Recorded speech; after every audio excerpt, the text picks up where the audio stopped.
کتاب اشعیای نبی باب 61. مسیحی که می آید بعد از روز انتقام منبع فیض خواهد بود. روح خداوند خدا بر من است، زیرا که خداوند مرا تدهین نموده است. مرا فرستاده است تا که به مسکینان بشارت دهم، شکسته دلان را شفا بخشم، آزادی را به اسیران و فتح زندان را به بندیان اعلان نمایم. سال توجه خداوند و روز انتقام خدای ما را اعلان نمایم. همه ماتم زدگان را تسلی بخشم. ماتم زدگان سیان را عطا نموده، با آنها افسر بجای خاکستر بدهم و روغن شادمانی بجای ماتم و ردای جلال بجای روح اندوهگین، و آنها درختان عدالت نامیده خواهند شد که خداوند برای جلال خود شنانده است.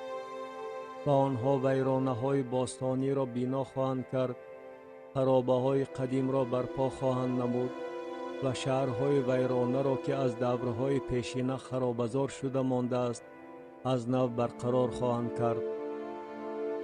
در جماعت خانه ها مردم را تعلیم می داد و همه او را تعریف می کردند.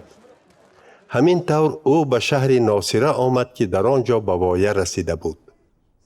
وی در روز شنبه، یعنی روز استراحت، از روی عادت به جماعت خانه در آمده برای خواندن نوشتجات از جایش برخیست. با او کتاب اشعیا پیغمبر را دادند و عیسی آن را گشاده جای را یافت که نوشته شده بود: روح خداوند در من است، زیرا او مرا تعیین نموده است که به بینوایان خوشخبر را برسانم.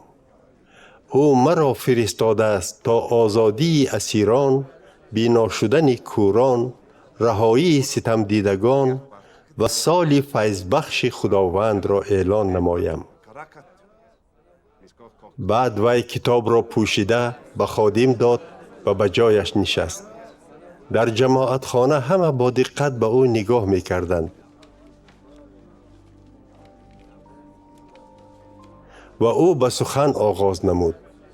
آن نوشته های را که حالا شنیدید امروز عملی گشتند. همه عیسی را تعریف می کردند و از سخنان فیض بخش او در تعجب مانده می گفتند: